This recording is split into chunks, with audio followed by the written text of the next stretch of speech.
Hello friends, welcome back to the funny video guys and my YouTube channel guys. Today we are going to talk about guys Samsung phone setting guys, and today video title is guys Samsung phone guys nearby device scanning guys, how can be turned off. Friends, you don't want to use guys your Samsung phone guys nearby device scanning friends. So how can we off it today friends? I will show you. I will tell you guys.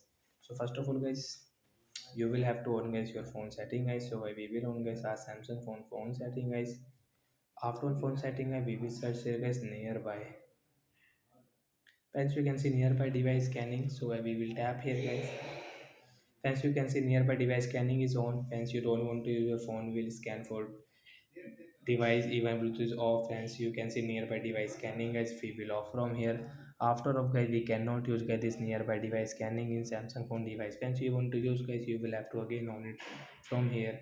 So like that guys, we can turn off guys nearby device scanning in Samsung phone device from phone settings. So bye guys, thanks for watching the video guys.